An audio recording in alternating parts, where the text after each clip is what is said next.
Prabowo Subianto sebagai calon presiden Koalisi Indonesia Maju, Saudara Gibran sebagai calon wakil presiden dari Koalisi Indonesia Maju.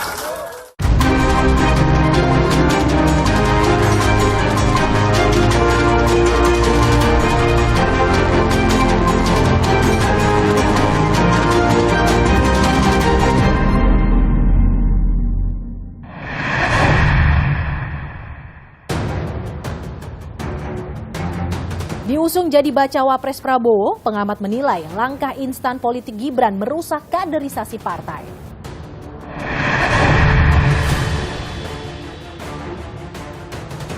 Mahkamah Konstitusi tolak gugatan batas maksimum usia Capres-Cawapres 70 tahun. Pengamat menilai putusan MK syarat konflik kepentingan pribadi.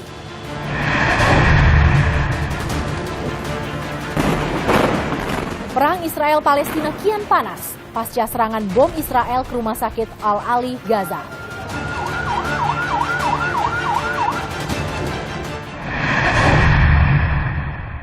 Halo saudara, laporan khusus yang berisi pilihan berita dari ruang redaksi akan mengisi waktu Anda selama 30 menit ke depan. Saya Mercy Tirayo, inilah berita pertama. Baca Pres Prabowo Subianto umumkan Gibran Rakabuming Raka sebagai bacawa pres Koalisi Indonesia Maju dan akan mendaftar Pilpres di KPU Rabu 25 Oktober 2023. Pengusungan Gibran pasca putusan MK batas usia Capres-Cawapres pun menuai polemik. Pengamat menilai langkah instan politik Gibran merusak proses kaderisasi di partai politik. Orang tua itu hanya mendoakan dan merestui. Saudara Gibran Rakabuming Raka sebagai calon wakil presiden dari Koalisi Indonesia Maju.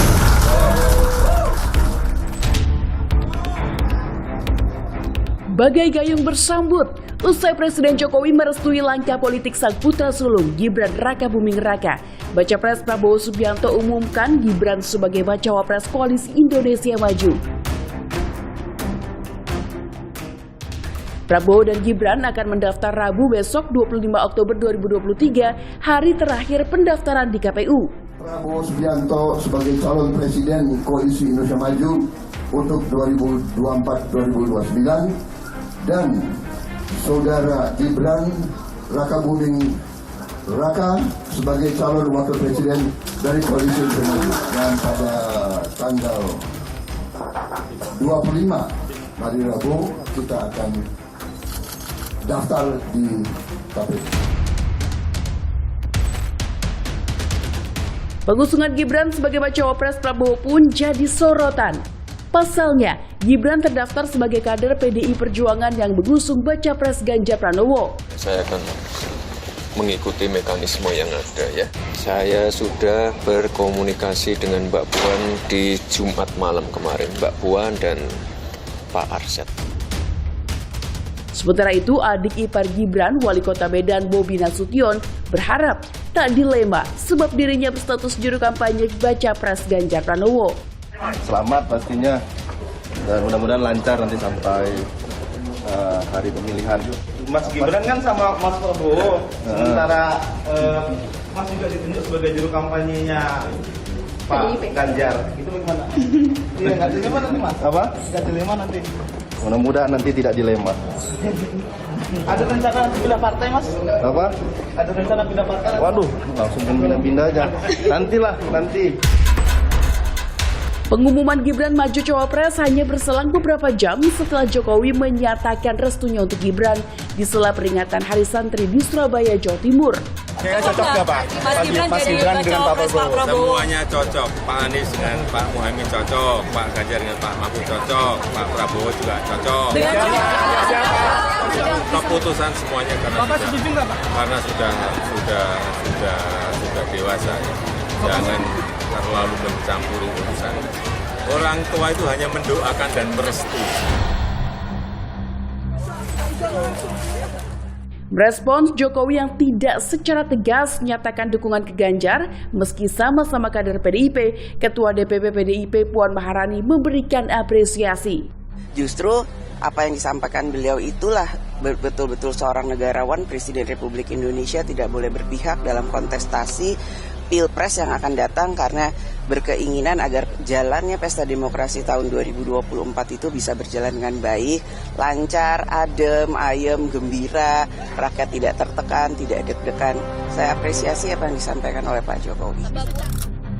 Namun, langkah instan politik Gibran dinilai merusak proses kaderisasi di partai politik. Harusnya proses kandidasi itu betul-betul membuka ruang bagi kader-kader terbaiknya yang berpengalaman, yang sudah bekerja habis-habisan bagi partai.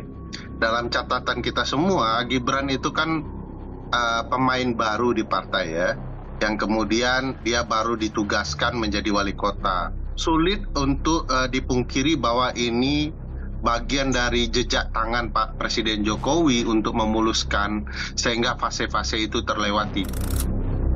Survei Litbang Kompas menunjukkan respons publik terhadap majunya Gibran sebagai bacawa pres Prabowo Subianto. Dalam survei via telepon terhadap 512 responden di 34 provinsi per 16 hingga 18 Oktober, 60,7% responden menyatakan terpilihnya Gibran melaju di Pilpres sebagai politik dinasti.